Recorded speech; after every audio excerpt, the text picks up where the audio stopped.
Хэрхэн мөндөд үзэгч та бүхэн амар амгалан байцгаана уу? Хүн ертөнц нэвтрүүлэг ээлжид дугаараа хүрэхэд бэлэн болж байна. За өнөөдрөөс эхлээд мөн бяцлаглалын төвүүдтэйгээ бяцлаглалын төвүүдийн эрхэм үүдтэйгээ та бүхэн уулзуулах энэ уулзалтын нэвтрүүлэг цаашаа үргэлжлэхээр болж байна. Тэгээ энэ 7 хоногийн нэвтрүүлгийн зочин бол Дандрын бяцлаглалын багш Баржхтуу маань байгаа. За энэ 7 хоногийн 1-р, 3-р, 5-р өдрүүдэд 3 өөр сэдвээр та бүхэнтэй нэлээд дэлгэрэнгүй нарийн төвшний мэдлэгийг та бүхэндээ дамжуулах гэж байна. За ингээд та бүхэн анхаарлаа хандуулан үзэж сонирхно.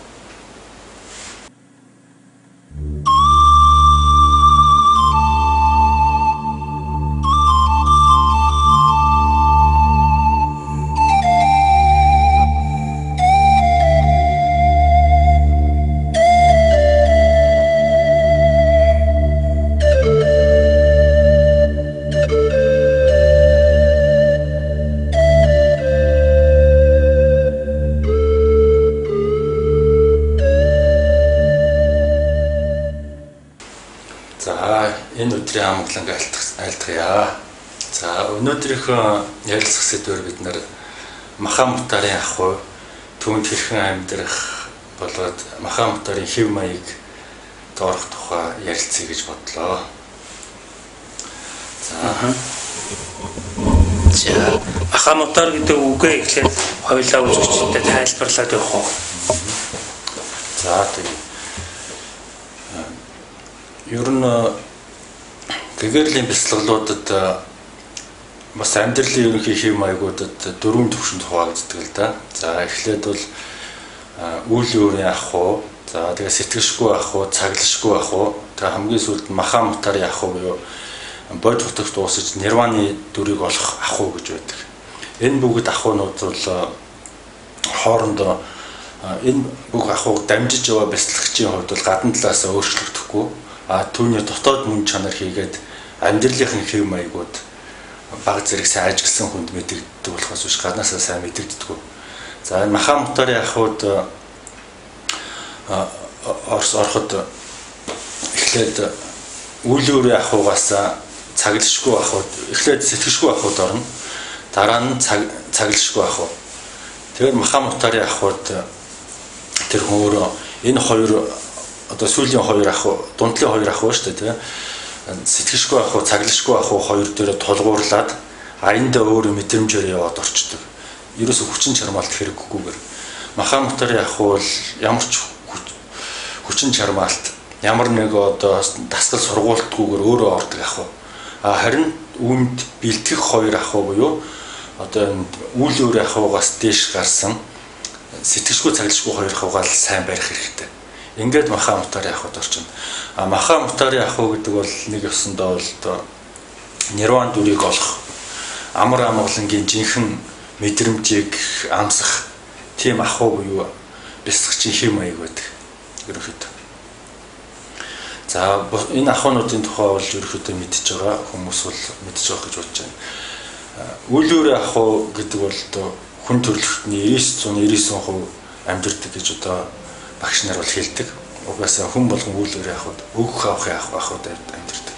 Хэн юу оршихуд өгөн тэрнийхээ үйл өөрийг амсаж амьдрах хэрэгтэй бол шүү дээ. Жишээлбэл ямар тарьсан түүнийг амар хурааж байгаа. Тэрнээс биш ямар нэгэн шаруудаа тарьчаад цагаангуудаа хурааж байгаа гэсэн ойлголт байхгүй энэ үйл өөрийн ахуйд. Одоо сансар хорвоод өчүүхэн ганц энэ амиараа олсон энэ ганц биеэр бусдтай тэгээд зөвшөлчөд найралцаж тэр дундаас өөртөө ашиг хонжоо олох ч юм уу тийм зорилгоор тэгээд хамгийн гол нь амар амгаланг яаж олох уу гэдэг зорилгоор үйл өөрийн ахуйдаа тэмцдэг. Тэр ахуй дотор болохоор бол хүмүүс агшин зургийн одоо тийм амар амгалан аз жаргалууд бол мэдрээд байдаг. Угаасаа өгдөг тийм. Тэгэхээр энийг дааж удаа үргэлжилж чадахгүй учраас баян хүнээс одоо юу тэр үйл өөрийн ахуй одоо өглөг авралын тооцоо маш их шаарддаг. За тэгээд үйл өөрийн ахуйд чинь хүн болгоны одоо хүсэж болсон амар амгалан болоход хэцүү болж байгаа гэж үзэж штэ тийм ээ. Ягаад гэвэл ганц одоо өчүүхэн ганц одоо энэ тал дундах зулын гэрэл мэт тэр өчүүхэн ганц явцуу биеэрээ энэ бүхэл оршихугаас зүв зүйтэй амьдрахын тулд ингээд тулалдах хэрэг болдог. Нөгөө ахуйнууд нь болохоор бол хүнийг тийм ганцаарднууд биш оршихуун хүн болгож хүргэдэг. Оршихуун чинээний сэтгэж хүргэдэг. Оршихуун чинээний хүчийг хайрладаг. Тийм учраас оршихуйтай оршихуун мэтээр харьцахаар энэ тэнцүү харьцаад ирэхээр өглөг авлагын тооцоо бол байхгүй болж эхэлнэ. За нөгөөтэйгөр бас бяцлагч маань өөрөө аяндаа одоо хүч чармаалт гаралгүйгээр өөрөө тийм бурханлыг хаан хүчийг болж авдаг.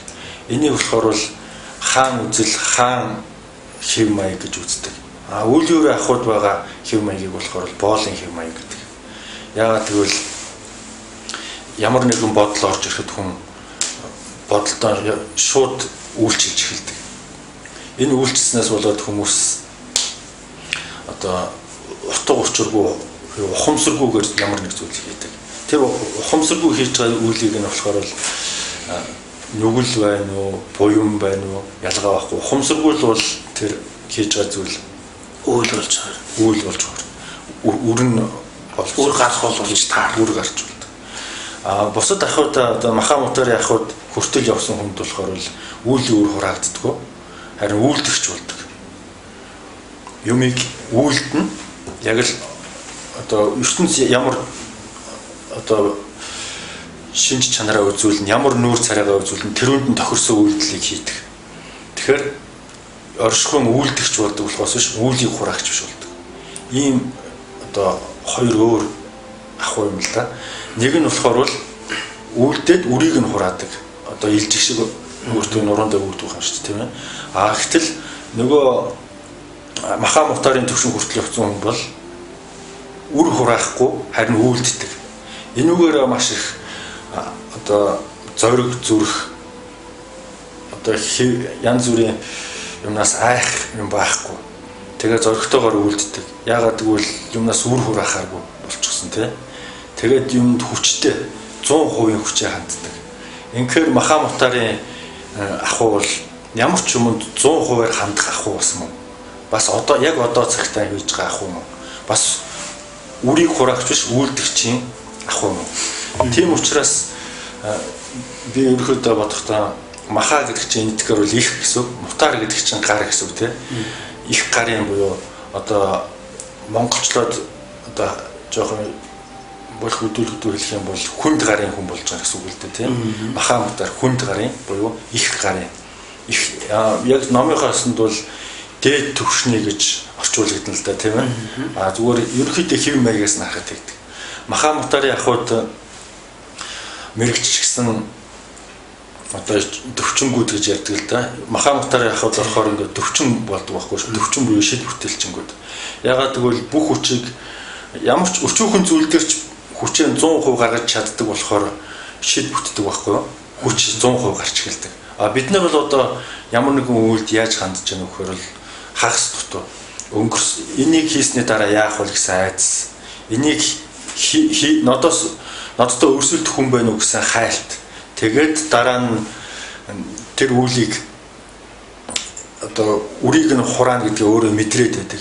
Ийм олон зүйлийн одоо хавчлагын үүднээс дотоод мөн чанар олон хэсэг хуваагдаад тэр болгон дээр айдас, эрэл хайгуул бүх юмдоо хуваагдчихад тэгээд үйл маань 20% ч юм уу 30% ч юм уу тэгж явдаг.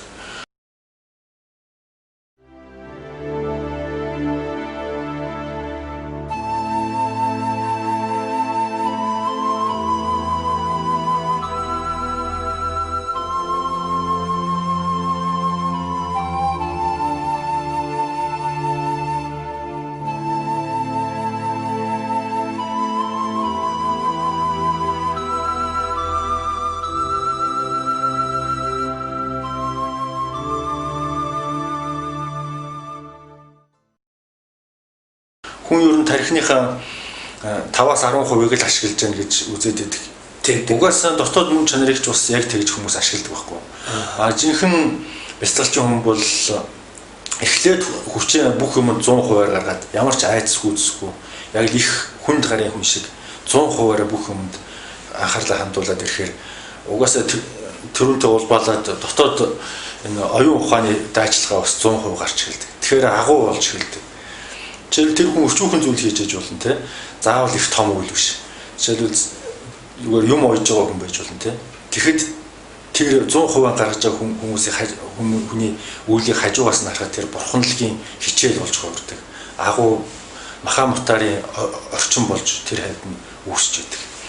Гэтэл агуу юм хийж байгаа хүн ямар нэгэн айцтай ч юм уу те ямар нэгэн одоо тэр хийж байгаа зүйлээ ухамсаргүйгээр хийж байгаа хүн бол ямар ч гоо цэглэн байхгүй. Яг уу хийсэн зүйл нь бол агуу байж болно. Тэр хүний хувьд болохоор ямар ч хичээл биш гэдэг. Жишээлбэл одоо Альберт Эйнштейн ч яг юу хийж байгаа ухамсарлгүйгээр одоо тэр цөмийн физикийг оролдож байгаа тэрнээс нь улбаалаад цөмийн зэвсэг хийгээд тэгээд Альберт Эйнштейн өөрөө бол олон хоног нойргүй онсон гэж байгаа шүү дээ. Ийм амар зэвсэг хийшин гэж би яаж мэдэх юм те? Ийм юм хийгээл байсан гэд энэ бол ухамсаргүй төлөв. Тэгэхээр мэдлэгт дулдуулсан ухамсаргүй зүйл. Мэдлэг ухамсар хоёр бол тусдаа өөр зүйл. Мэдлэг гэдэг бол хүнийг алдчих мэднэ, аварчч мэднэ тийм зүйл. Ухамсар гэдэг бол шал ондоо зүйл. Хүний дотоодоос ургаж байнга хамт байж идэг. Үүнийг анзаарахгүй бол хүн юунд ч орж иж мэднэ шүү дээ. За тэгээд маха мутарын энэ орчинд амьдарч байхад одоо хамгийн гол нь бол бид нэр одоо амар амгалан болохын тулд гэж байгаа шүү дээ тийм ээ. Маха ямар одоо бяцлал хийж байгааг одоо ямар ч бяцлаглын үр дүн амар амгалан байх хэвээр. Эсвэл өвчин зовлон идэх хэвээр. Гэхдээ өвчин зовлон идэх ч амар амгалан сэтгэлийн таашаал одоо амар амгалан болох ч гэсэнтэй үнэхээр агуу зүйл. Гэтэл энэ агуу зүйлийг яаж болох вэ гэхээр нэг үг гэдэг байхгүй. Одоо ад жаргал гэдэг бол амьдралын турш урт хугацааны турш байдгүй. Ад жаргал гэдэг бол хорон бүрд нуугдчихэдэг гэдэг тийм орчин үеийн психоанализийн одоо урья байна. Гэтэл бас төгс одоо цаг дээр амьдрч сурвал амар амгалан болж гэгэр чадна гэсэн одоо дандар зин чан ингээд нэг урсгал шүү дээ тийм ээ. Эдрийн тийм үзлүүд байна. Тэгээд хүн одоо цаг дээр амьдэрчээж бие үзлийг даран авах гэдэг одоо ламрам дээр тэр гүнзгий шатнд нь бас байна. Бас энтхийн 84 шидтний нэг Делава багш бол одоо бидний яг ороо дээрээ залж явдаг дэмжиг бурхны хувилгаа тийм шидтэн Делава багш маань гэж байдаг. Тэр бол одоо Монголд 5 6 дөрөв төрж байсан. Энтхтэй бас 5 6 дөрөв төрж байсан тийм агуу багш. Одоо бидний зүрхэнд байж байдаг. Энэ багш маань бас энэ төгс одоо цаг энэ маха мутарын ахуйг дүрслэхтэй сайн үеийн даруулга хийгээ нүгөө хатал маха мутарын галд нүгэл бүхэн шатнаа гэж шүлгэлсэн байдаг хгүй тэр маха мутарын дуус шүлгийн нэг хэсэг дээр. Тэгэхээр бид нэр бяцлагчийн хүний хувьд энэ шүлгийн дундаас энэ мөр бол маш чухал мөр гэдэг. Яагаад гэвэл бид нар үүлийн үр ямар нэгэн одоо зовлонг арилгахын тулд сайн үйлээр даруулга хийж жишээлбэл босож ирж байгаа муу зүйлийг сайн зүйлээр дарж ингэж одоо засал хийлгэх хин нэгэнд өглөг өгөх мэтэр ингэж ямар нэгэн дарлагын аргыг хэрэглээд байдаг. Энэ бол үүлийн үр ахын гол одоо хэрэгжүүлэх механизм буюу арга юм байна. Сайн үеийн даруулга арга. Бусад маха мутарын ахуй, цаглашгүй, сэтгэшгүй энэ гурван ахуйг одоо мдэггүй хүнд бол энэ бол зайлшгүй хийх арга угаасаа. Жишээлбэл ямар нэгэн хүнд муу юм хэлжлэхэд дараа нь тэргээ цайруулж уучлахгүйгээд тэгээд тэр хүндээ өглөг өгөх юм эсвэл өөр лам ихс бодисуудад бодисодваа нартай өглөг өгөх юм эсвэл тэнгэрийн тахиулах одоо бөөгийн арга гэдэг чинь бүгд одоо шарын шашны аргууд байна, бөөгийн аргууд байна, нөгөө үлийн үр ахуй чиглэж гисэн тийм хэсэг номлолууд нөдөхгүй. Энэ бол худлаа биш, яг үнэн арга. Гэхдээ энэ үнэн арга ч гэсэндээ энэ төвшөндөө л тохирно. Сэтгэлшгүй, цаглшгүй ахуйд бол өөр ингэсэн аргууд байдаг. Энэ аргууд нь болохоор хувь хүнд өөрт нь өөрж яддаг. Ухамсарлаж чадах юм бол бэлэн бидний атганд барьж яддаг. Бид нар гартаа агуу сэлэнтэй мөртлөө энэ жижигхэн зүйлийг тасалж чадахгүй, одоо үл үүрээ ахуйгаа тасалж чадахгүй хүнээр таслуулах гээд хажууд нь ухамсар гэдэг агуу зүйл, зохирол гэдэг агуу зүйл байсаар байхад юуныг ашиглахгүй хин нэг бэлэн юм хараад байна. Энэ бол нойрноос ялгаа байхгүй гэдэг. Энэ зүүдлээд гэсэн үг шүү дээ, тийм ээ. Би нэг авраг том одоо тэмцэлтэд байна. Энийг одоо их хүчтэй хүнээр юм их хүчтэй сахиусаар таслуулъя гэдэг. Өөрт нь таслах нь байдаг. Таслах сэлэм байдаг. Энэ сэлмээ мэдрэхийн тулд хүн сэрэх ёстой. Сэрэх ёстой гэж нь ухамсарлах ёстой. Ингээд ухамсарлаад ирээд сэрээд ирэнгүүт хүн тэр зүгээр секундын дотор нүд ирэмхийн зурал өөрийнхөө үеийн одоо энэ сансар хорвоогийн амьдралын одоо зовлон зүтгүүрийн амьдралыг дорн тасалж чаддаг. Ингээд гадна талаас өөрчлөгдөөгүй боловч дотор талаас асар их амар амгалан болж одоо бяцлаглалын дэдэд хүрэх болцоотой байна. За тэгээд түрүүн тэр маха мутар яах вэ ярьж байгаа орхилоо шүү дээ, тийм ээ. Тэр сайн үеийн даруулгын тухай сая үйл үүр дээр яаж үйл үүр яах вэ дарах тухай ярьлаа. Гэтэл маха мутарын яахуд бол сайн үеийн даруулга хэрэглээ нөгөө батал маха мутарын дүлд нүгэл бүхэн шатна гэж байдаг. За маха мутарын дүлд нүгэл бүхэн шатна гэхээр л нэг энэ тэн төмөр асч байгаа. Тэр маха мутарын дүл тэрүүнд гүйж ороод өөрийгөө аюусгах юм уу те?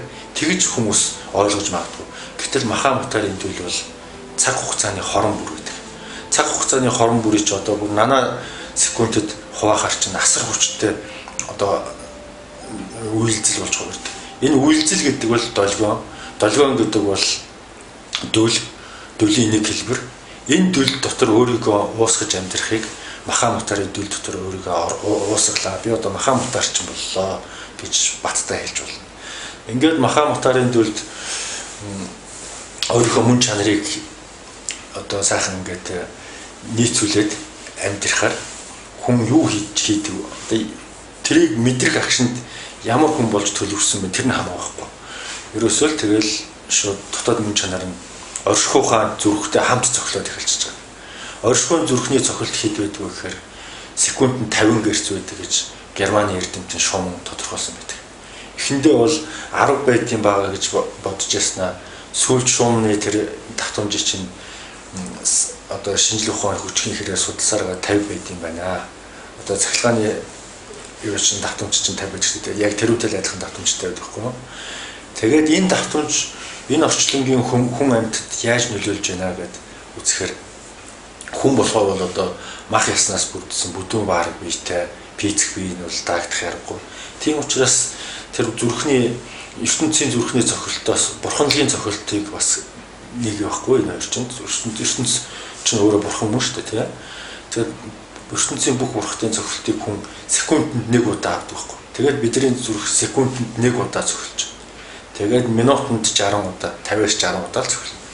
Гэтэл одоо жижигхэн хөнгөн биетэй амьтууд амьд болохоор тэрийг хүнээс араад тэр ягаад бол хөнгөн биетэй учраас сайн хүлээж авч тэр маха мутарын дөл цохилт буюу ертөнцийн өөрийнх нь цохилт.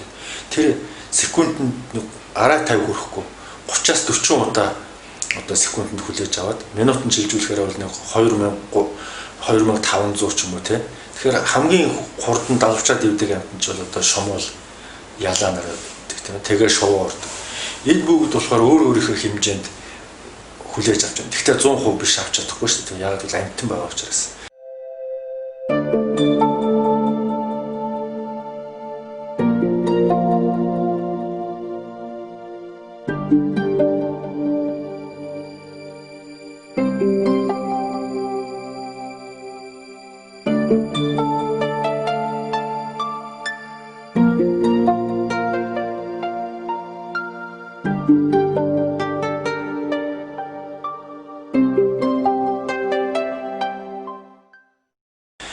Тэр үеийн үр тэр дунд оролцсон байгаа учраас 50%, 100% авч чадахгүй хагасалж аваад тэгээд далавчныхын чимээ дүнгэнэх одоо тийм хурдтай болж авч байна. Тэрнээс биш ертөнцийн тэр агуу ширгэшгүй тэр ундаргаас авж байгаа хүчгүйгээр жишээлбэл нэг ялаа өөрийнхөө бор зүрхээр одоо тэр нэг идеал орчин гэж бодъё л да тийм ээ. Тэгээ ялаа гэхэд ертөнцөөс таслаг одоо хүчээ авдгүй маа гэхэд тэр бол хитгэн дэвэд халалт үрэлтийн бол бас тэр амьдэрч чадахгүй юм шиг. Гэтэл тийм одоо зовлон зүдгүүрөө тийм проблемыг давуулж өгдөг. Бас тэгээ цааш нь хөгжилтэй байсалтай амтан гэсэн ч өөрийн гэсэн хорон бүтээн аз жаргалтай. Ерөнхийд нь харахад зовлонтой байдаг боловч өөрийнхөө хэмжээнд жаргалтай байдаг байхгүй. Тэгээд тэр бүхэн маань ертөнцийн цохилтоос ингээд авч чадаад тэр одоо 70 секундэд 20-30 удаа минутанд 1000-2000 удаа дивэд тийм хүчийг олж авч чадж байна. Гэтэл хүн маань хамгийн одоо удаа буюу секундэд 1 удаа ингэ цохилж байна шүү дээ, тийм. За тэгээ хий биетэй амьтд бол баг нэлээд төхөж очдог. Гэхдээ тэд нэр үүлийн үрийн ахуйгаасаа салаагүй учраас одоо тэнгэр асуур амьд ихөөсөн 6 зүйл хамгийн амт нутарч байгаа хий биетэй амьд бол тэнгэр асуур бирд 3 байдаг шүү дээ, тийм ээ. Гэтэл энэ 3 амьтан маань болохоор тэр ертөнцийн тэр шуумны давтамжинд ойролцоо зохилдог боловч үүлийн үр ахуй одоо эргэл буцалтгүй одоо ингээд орчихсон учраас тэр агуу бурханлаг зөвхөлтөө юу вэ гэдгийг анзаарч чаддгүй. Ингээд агуу хүчийг олоод байдаг. Хүнээс араа дээр хүчийг олоод байдаг. Гэхдээ дээдлийн хоёр одоо асуур тэнгэрийн орны сурс гэж байна шүү дээ, тийм амьд чинь. Тэгээд тийм агуу хүчийг олоод байдаг. Хүнээс дээр амьдраад байдаг. Гэтэл өөрөөсөө тэрийг анзаарах тийм оюун ухаан байхгүй зүгээр шууд яг юугаар амьдраад байдаг. Хүчээрээ одоо ингээд амьдраад байдаг.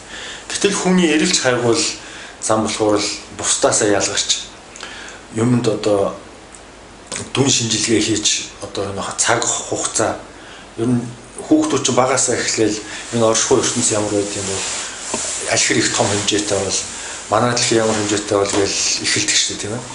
Яг ийм зангаараа хөгжиж явсаар байгаад одоо дамдрын урсгал яг энэ хүүхэд зангаас эхэлж хөгжсөн байдаг. Тийм учраас дамдрынхан бол хүүхэд зангаараа байхыг хэрхэмлдэг. Хүүхдээрээ байхыг хэрхэмлдэг. За тэгээд ингээд ажсаар байгаад ертөнцийн мөн чанарыг тэр цохилтыг олоод одоо энэ зүрхний цохилтыг олчиж тий. Одоо энэ чинь галдуу юм гэдгийг одоо ойлгох хэрэгтэй. Энэ агуу секундэд 50 гэж асар хүчтэй долгио байхгүй одоо цохилт. Энэнд яаж нэгдэх вэ гэхээр одоо энийг төрөлт болгож энэ секундын одоо секундэд 50 удаа цохилтыг бурхны оршихуй дууссан бүх бурхтын зүрх одоо энэ оршихуй нь өөрийнх нь зүрх гэж нэг л үг л дээ. Энэ одоо цохилт давтамжийг ямар ч байсан төрөлт рүү одоо бяцлагч хүн бол одоо урвуулж өөртөө ашиглах хэрэгтэй. За яаж ашиглах вэ гэхээр 100% бас л нөгөө 100% бяцлал энэ дотор орж ирж байгаас тий. За 100% төрнө. За яг 100% төрөхөд яах вэ гэхээр одоо ерөнхий хүн амьтдын төрөлт, үхэл төрөлтийг үйл явцыг бас ажиглах хэрэгтэй. За жишээлбэл одоо Америкт нэг тэрбум доллартай нэг тэрбумтан өнгөрөөд Монголд ирээд тэгээд нэг ядуу айлт төрж гэж бодъё тий. Тэгээд тэр хүүхдэд одоо яг одоо ингээд төрсэн байж хахад тэр хүүхдэд тэр Америкт байсан тэрбум доллар нь хэрэгтэй юу? Одоо хамаатай юу? Ямар ч хамаагүй тий. Одоо тэр хүүхдийн хөрөнгө юу гэвэл зөвхөн үлгээ. Хүсэл зорилго нь юу гэвэл эхийн уурга, ангир. Эхийн мөө тий. Ангир уурга хизээ өгөхгүй тэр хүсэл нь эд баялаг нь үлгийг нь олж эхэлдэг. Энэ бол биднэрт одоо оршихугаас зааж байгаа хичээл. Төрөлт чинь ийм байд юм аа, бүхэл чинь ийм байд юм аа гэсэн хичээл байхгүй. Энэ хичээлийг маш сайн анзаарах хэрэгтэй. Бас олон 10 шавьтай сайхан ингээд хувраг хүн өнгөрлөөхөд дараагийн төрөлдөө очиход өмнөх шавнаар хамаатай бүр ямар ч хамаахгүй. Харин хин нэгэн мэрэгэн хүн энэ танаа багш чинь байна гэвэл нөгөөдөл чинь баргалж л одоо энэ үедээ тэргээд юм басамжлах дүр орно тий. Гэтэл яагаад тэр ийм байдаг вэ гэхээр төрөлтийн хичээл угаасаа бурхтаас өөрөөс нь төрөлт гэх чинь юм байдгийн шүү. Бас бидний төрөлт ийм хурдан байдгийн шүү. Энэ хоёрыг нийлүүлээ гэж захиад байгаа юм байна. Тэгэхээр энэ одоо 100% төрөлтийг одоо энэ оршихуйн зүрхний цохилт буюу одоо энэ шумны татамжтайгаа нийлүүлээд тэгэхээр төрөх устдах хоёр асар богино хугацаанд одоо микро төвшөнд, нано төвшөнд ороод ирж байгаа зү тийм. Одоо шинжлэх ухаан хөгжил нано технологи гэж яриад тийм. Нано тийм. Бяцлагчдын хувьд ч гэсэн одоо бяцлахаар нь одоо нано төвшөнд орж ирж шүү дээ. Ер нь угаасаа энэ төвшнийг нано одоо технологи шиг энэ бяцлахаарыг бол урд одоо бүх шид бүтээлчингүүд бол хэрэгжүүлсээр ирсэн боловч тухайн үед бол одоо тэрийг ойлгож хүлээж авах шав байгаагүй юу эсвэл одоо хэл зүйн хувьд одоо тайлбарлах боломж байгаагүй юу мэдэхгүй тэрнээс болоод их мартагдаж ирсэн. Зарим нь бүр хэрэгээр одоо энийг эзэмшсэн хүн болохоор бол хүнд гар болоод юу ч хийсэн болдог. Тэгээ эргээгээд тэрнээс хариуцлага хүлээхээргүй орчинд орчдөг учраас одоо аюултай нөхдүүдийг бий болгохын тулд нууцлж ирсэн байдаг тийм. Тэгэхээр нууц тарины ёс гэдэг бол дандрын ёстой нэгт холбоотой байдаг. Одоо харин энийг яагаад оршихуй ингээд та бид нарт дэлгээд байгаа юм бэ гэхээр угаасаа энэ майдрын ярин гэдэг чинь эхэлж байна. Одоо хүн болгон зүгээр сууж байгаа л энийг дотроос ойлгоод хүнээр хэлүүлэлтгүй ойлгоод тэгээд гэгэрх боломжтой болохын тулд цаанаас оршихуй өөрөө харгаамжлаад хүмүүсийг дотроос нь тийм заавал багштайч байхалгүй зөв хүн сууж байгаа л өөрөө одоо олчих боломжтой болчиход. За тэгээд нөгөө талаараа одоо энэ төрөлт гэж шүү дээ тийм ээ. За одоо ингээд төрөөд ирэх одоо ингээд секундэд 50 удаа маш богино хугацаанд төрөөд ирлээ. Ингээд төрөөд ирлээ. Тэгэхээр өмнөх секундэд миний хийж эсвэл миний үйл биш болдог. Ягаад гэвэл тэр дунд чинь би дахиад 50 удаа шал өөр дөрүүд үүсэж байгаа тийм. Ингээд ирэхээр нөгөө үеийн өрөөд чинь тасдагдаж эхэлдэг. Гаднаас нь өөрийгөө ингээд шинжих юм бол асар хурдтай босгож яваа морь шиг тийм байдалд ордог. Одоо дашгин морины байдалд орох гэсэн үг шүү дээ тийм. Тэр ингээд сандал дээр хавч байгаа шүү дээ тийм. Зүгээр ингээд сууж байхад л секундээр ингээд өөрөө төрөөд өнгөрснүүд нь болохоор өөр дөрүүд болоод гэхдээ архивд хадгалагдаад гэхдээ бий биш болоод 100% төрөлж явагдаад 100% төрөлж секундын өмнөд орж хатуу одоо байсан мөн үү? Одоо биш. Яагаад гэвэл секундын өмнө би өөр юм ярьж байсан. Дэлхий өөр өнцгтэй байсан. Нар бас өөр өнцгтэй байсан. Энэ оршихуй бүрэн өөрчлөгдсөн секундын дараагаад харин хүн л юу ч өөрчлөгдөөгүй ингээд налаагаад энийг ойлгохгүй хомсрохгүй байгаа болохоос бүх юм болгон секундэд өөрчлөгдөж байгаа. Бүр секундыг 50% дотор өөрчлөгдөж байгаа байхгүй. Энэ секундыг 50% дотор оршихуй нэг хэсэгт өөр гариг үүсчээч болно. Тийм асар хурцтай. Нэг гариг сөнжөөж болно. Олон солируд харна. Ийм агуу бүх юм болж өрнөж байхад хүмүүсийг тэрийг ажиглах хурд багасаа болоод ингэж хоцрогдонгуудаа үйл өөрөө элдв янзын барилдлага тэгээд проблем зовлонгууд баригчаад байдаг байхгүй. Тэгэхээр бяцлагч хүний хамгийн одоо энгийн мөртлөө хамгийн агуу бяцлал нь болохоор энэ 100% төрөлтийн одоо цагийн бяцлалд төгс одоо цагийн бяцлалдаа орших байдаг. За ингээд төгс одоо цагтаа ингээд ороод ирэхээр одоо яг одоо ингээд байж штэ тийм ээ. Тэгэхээр яг одоо ингээд байж хад хүмүүст хурдан мөр шиг ингээд дотоод мөн чанар нь явж байдаг. Гадна талдаа бол мэддэхгүй. Дотоод талдаа бол мөн чанар нь хурдан мөр шиг ингээд төрөөд гүйцэтгэх ингээд яг одоо ингээд байгаа төрөөд байдаг. Тэгэхээр богино хугацааны амжилтлууд болохлогдож үлдээд жинхэнэ одоо цагийн үнэн дээр амьдарч ирэх. Дандар гэдэг бол үнний ёс одоо сонгодог үнний ёс гэж байгаа шүү дээ дандар бол. Гэтэл сонгодог үнэ хаана вэ гэхээр өнгөрсөнд үнэн байна уу? Өнгөрсөнд үнэн байхгүй. Ирээдүйд үнэн байхгүй. Ирээдүйд юу ч болж байгаа юм. Өнгөрсөнд бол юу ч болсон байж болно. Тэгэхээр зөвхөн яг одоо цаг дээр тулгуурсан үннийг сонгодог үнэ гэж байгаа байхгүй. Тэгэхээр дандар бол одоо цагийн бяцлал дээр түрүүний миний ярьсан төрөлтийг ашиглах юм бол жинхэнэ дандрын бяцлагч болж эхэлж байгаа.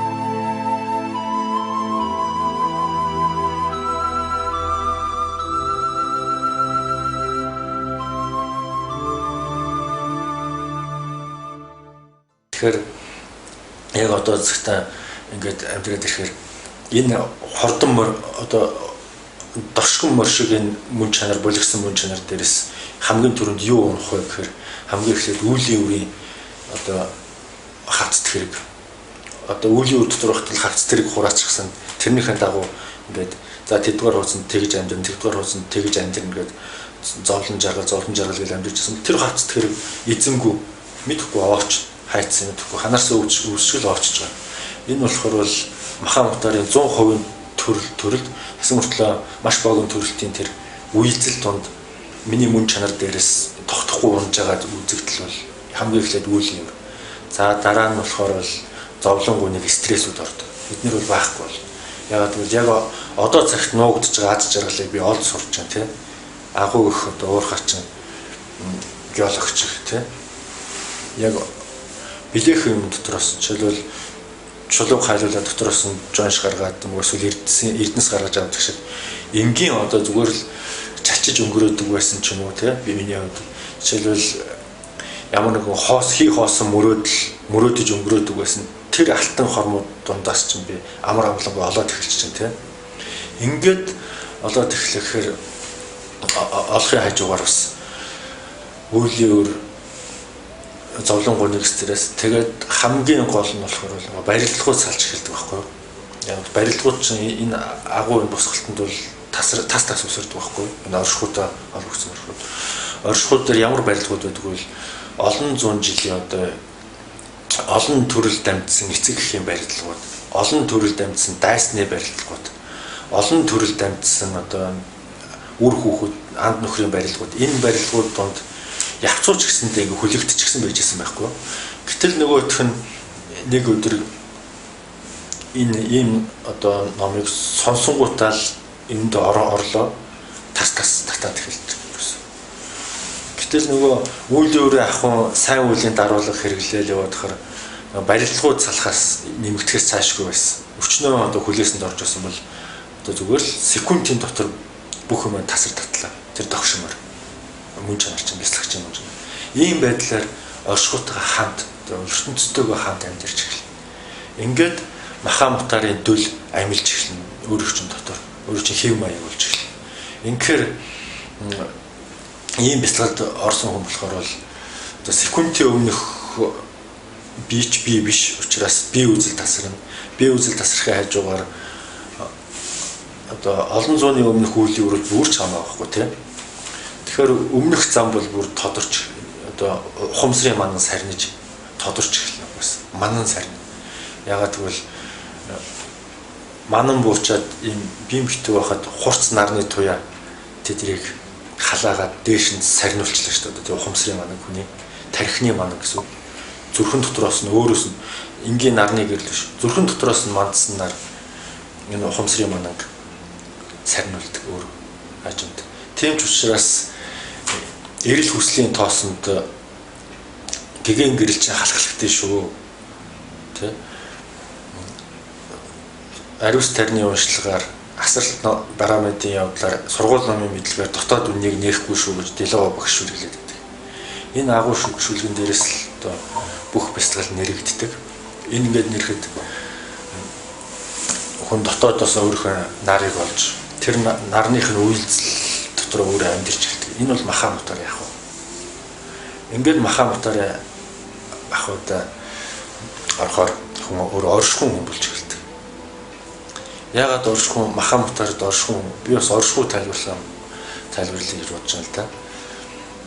Дандрын ёсны одоо хамгийн анхны тарин болох, их тарин болох хум гэдэг тарин байдаг хгүй. Энэ болохоор л энэ Махан Мухтарын гал бяцлагалд орсон хүний одоо ирээдүйг заасан одоо алтан гац сот нь энэ тарин өгөхгүй. Амьдралынх нь өөрийнх нь томьёол өгөхгүй хүмүүсийн. Тэгэхээр бидний өвөг эцэг дээдс маань одоо энэ хумыг яагаад уншаад ирсэн юм бэ гэвэл хэн нэгэн энийг тайлбарлах учраас бас өөрөө мэдсэн ч гэсэнтэй дараагийн хүн өөрсдөө тайлбарлаж учраас энийг өөрийгөө номын хуудас суулгаж үр хүүхдүүдээс ач гурч ингээд дамжуулж явсаар байгаа өнөөдөр бидний зүрхэнд чихэнд ирсэн маш талархууштай зүйл гэдэг. За энэ маха мутарын ахуйд ингээд орж байгаа хүний хувьд оршихуд хоёр л юм үлдэх ёстой. Энэ оршихуд ямар хоёр юм үлдэх вэ гэхээр оршихуу тэгээд бид хоёроос өөр хинч байх ёсгүй. Ягаад гэвэл маха мутарын ахуйд ийм л томьёолд ордог. Маха мутарын ахуйд ийм босгоно байхгүй юу? Тэгээд оршихуд оршихуу хоёр үлдэж чинь тий. Тэгээд энийг энэ томьёолд нь шилжүүлэхээр оршихуу бол би бол хум болж хүрдэг. Одоо миний мөн чанар ч хум гэсэн. Ингээд дундлынх нь ямар учиртай юм бэ гэвэл ганцхан энийг холбож байгаа байвал буюу амьсгал байх хэвээр. Тэрнээс биш оршихуутай чи үүлийн үр элдв янзын барилгаар холбогдох ёсгүй байхгүй. Хэрвээ оршихуутай олон барилгатай байх юм бол А-гийн оронд янз янзын үгнүүд орох ёстой байсан тий. Одоо дандрын хамгийн ихний энэ таринд А хүн биш А-гийн оронд өчнөө юм хийх ёстой байсан. Гэтэл яагаад зөвхөн А гэж хэлсэн? Зөвхөн амьсгалаараа ч оршихуутай холбох ёстой. Оршихуд үйлдэгч байх ёстой. Үр хураагч биш. Барилга үүсгэгч биш. Зүгээр оршихуд хүндлэн хайрлагч, оршихуг хайрлагч л байх ёстой. Тэрнээс биш чи оршихуйтай олон шижмээр холбогдох ёстой. Ганцхан аагаараа холбогдох ёстой гэсэн томьёолтой гэхгүй. Ингээд оршихуй бит хоёр үлдлээ. Бүх одоо барилгууд тасраа авчлаа. Тэгэхээр ямх дээр байдаг те. Тасарлаа гэж доош унж байгаа юм биш. Бүгд дээд оршихуй руугаа бүгд тасраа авчиж байгаа. Хажуудлаа одоо аав ээж ахын дүүс дайсан нөхөд бүгд хайл дүүштэй болоод дэш авчиж байгаа. Өөрөө хум болоод үлдчихэж байгаа байхгүй. Ингээд оршихуй хум болчихж байгаа. Одоо ингээд бүхнийг оршихуугаар хараад эхэлнэ. Нүдэнд харагдаж байгаа болгон тэр хормынхоо хувьд оршихуй нүүр царай авдаг. Жишээлбэл өглөө ажилдаа гараад явхад хамгийн эхлээл хаалгаа онгоолоход хаалга бол оршихуй нүүр царай.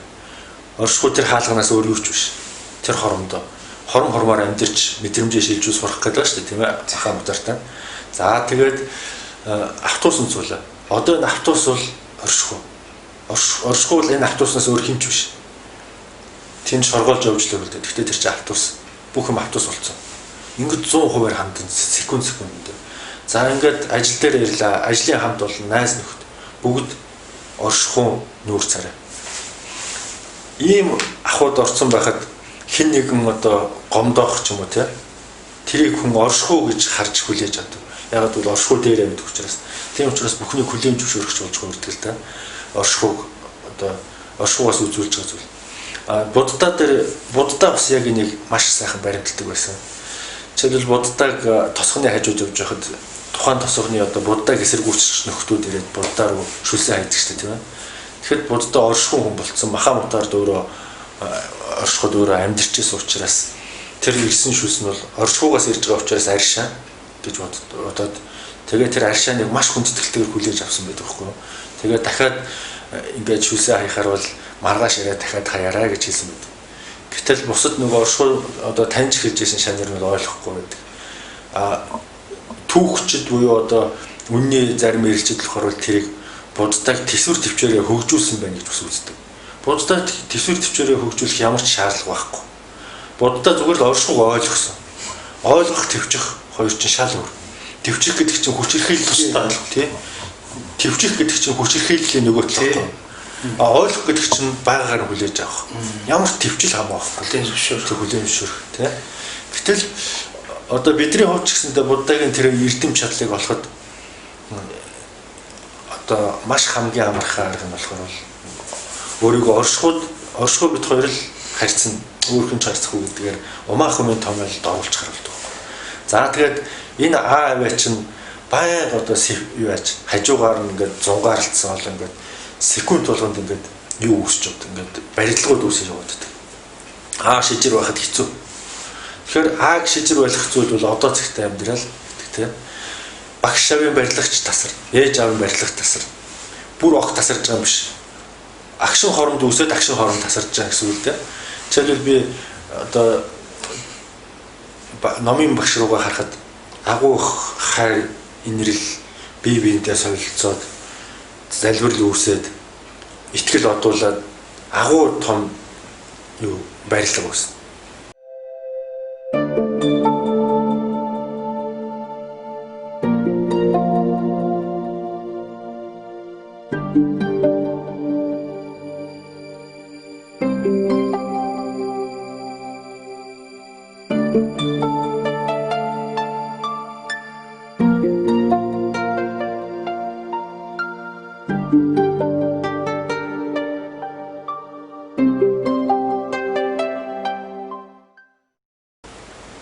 Тэгээ багшийнхаа дэрэг насаараа байхгүй шүү дээ.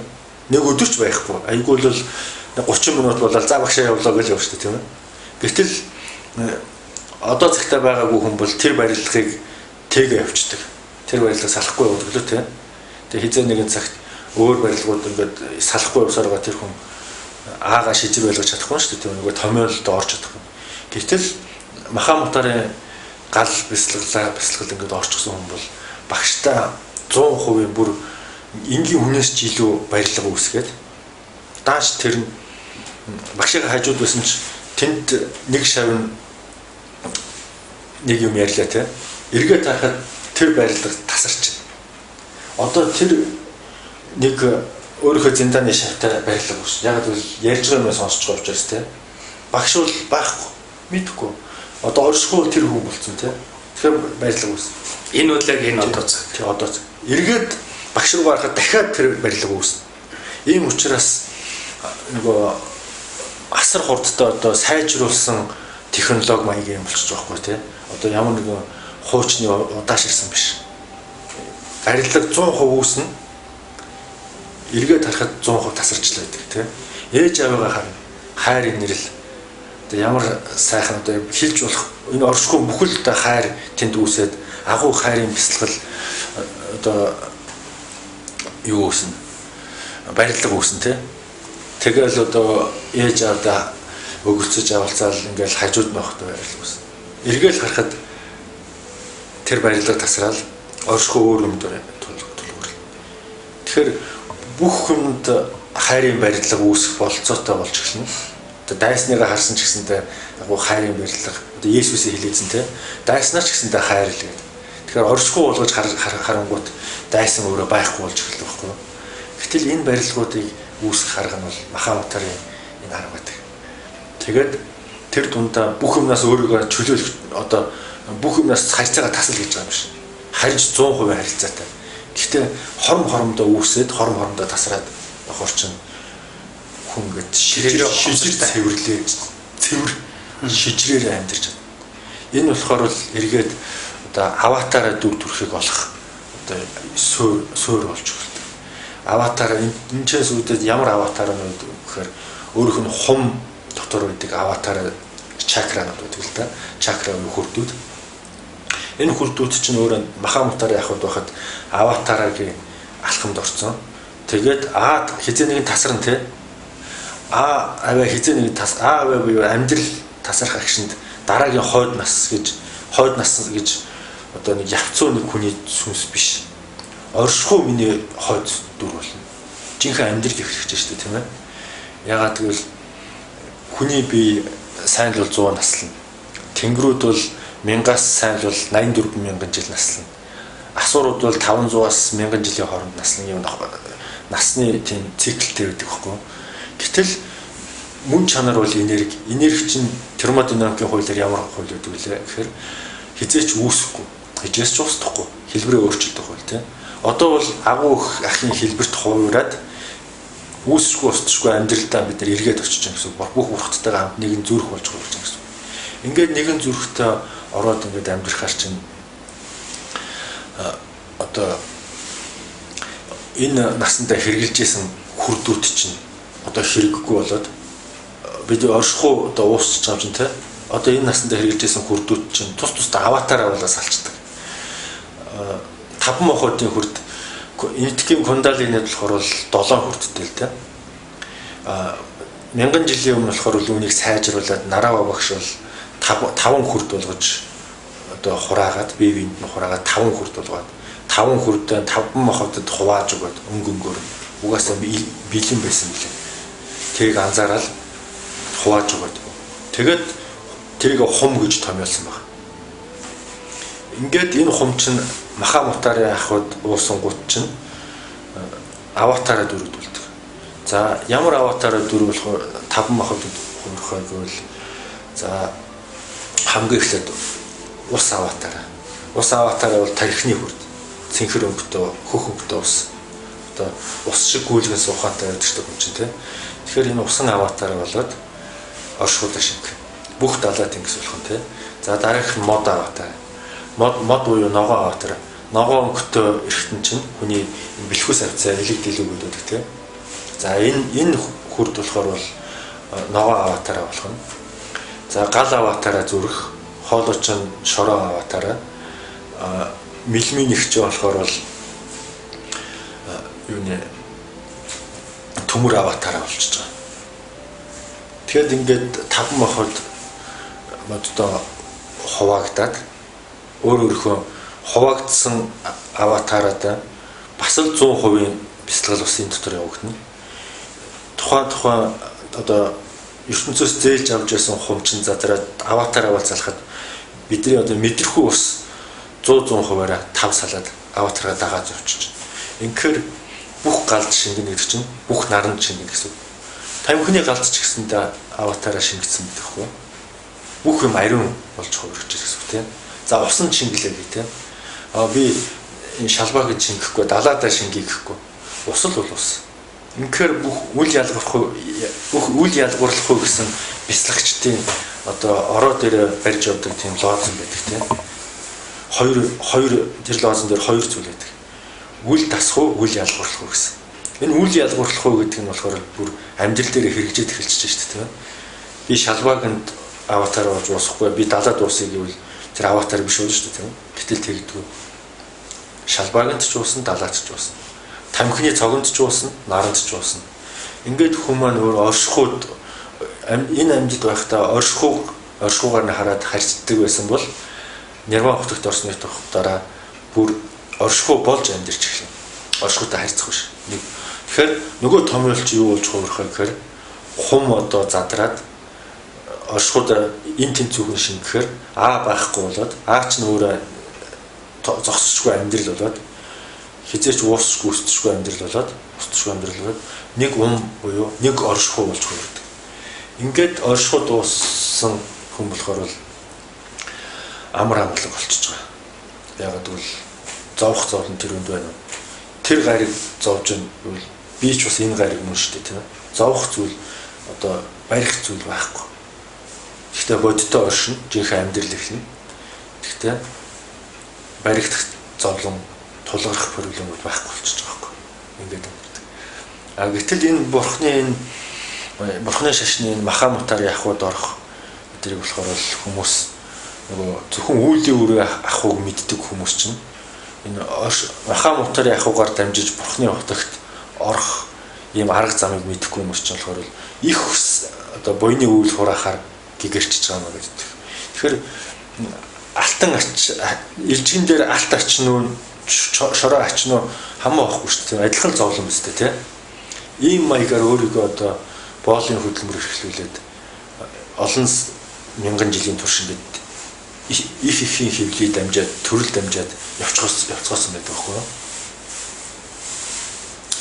За манай үзэгчид энэ хотын маань ярьж байгаа зүйлээс нэлээд юм ойлгож авч байгаа.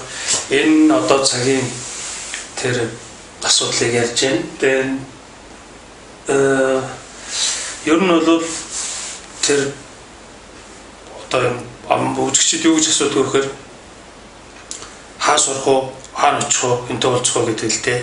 Тэгээ одоо дорж хотын маань өөрөө яг энэ дандрын бяцлаглалын одоо багшийн одоо үүрэгт ажиллах байдлаар өөрөө хүлээгээд явж байгаа, гүйцэтгээд явж байгаа. Тэгээд ер нь бол хандсан хүн болгон бол ордоч уулзаж бариад тэгээд энэ талаар нэлээд нарийн төвчний мэдээллийг авах болно тийм ээ. Болгүй.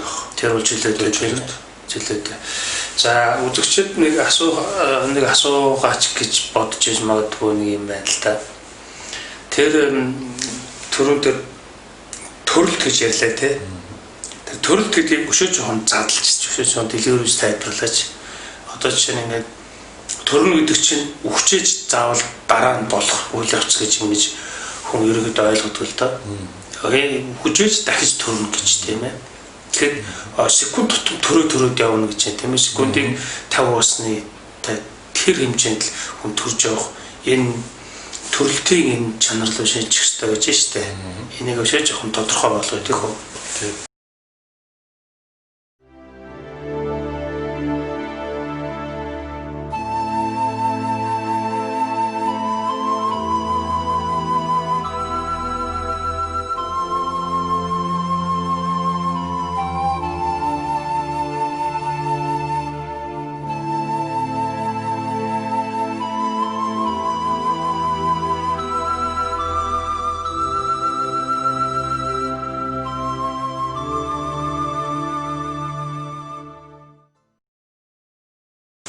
Одоо энийг бол хүмүүс үнний эрэлчид бол одоо ойлгодог. Үхэл бол одоо жинхэнэ амьдрал юм аа. Үхэл бол хамгаас илүү хоормог үзэгдлээ гэсэн тийм номууд гарсан байдаг. Тэрийг олж уншиж болно. Ер нь бол үхэл гэдэг чинь өөрөө амьдралын нэг хорон байхгүй. Ягаад гэвэл өөрийн мөн чанар бол хизээч үүсэшгүй устшгүй тийм мөн чанартай. Тэгэхээр устна гэж байхгүй тий. Харин тэр бардын үеийг туулахыг үхэл гэдэг байхгүй. Дараагийн одоо цамцаас олж өмсөх ч юм уу тий. Дараагийн биеийг болох. Тэгэхээр Махамутарын хувьд болохоор бол шууд огцом төрөлтүүд ингээ 100% төрөлтүүд байдаг. Үхэл нь одоо тэр өнгөрч байгаа үе нь өөрөө юу болгож авчдаг. Бодтой байсан мөртлөө нэг амьдралын циклтэй амьдрал мөн. Гэхдээ тэр үхэл биш. Гэхдээ өнгөрсөн бодтой. Эргээд бид нар ингээд оюун санаанда өнгөрснөөгөө ингээд за секундын өмнөхөө харахад ярьсан зүйл байдаг бодтой болсон байдаг тийм. Гэхдээ энэ төрөлт гэдэг зүйлүүд л байнга байгаа гэдэг. Амьдрал төрөл. Амьдрал үргэлжлэн тэр дунд төрөлтүүд явагдана. Тэгээд үйлдэл болгон ч одоо ингээд дээшээ доош гэд үйлдэл байдаг шүү дээ тийм ээ. Одоо бүх гэрлийн үйлдэлээс ахгүйл дууны үйлдэл бүгд тийм.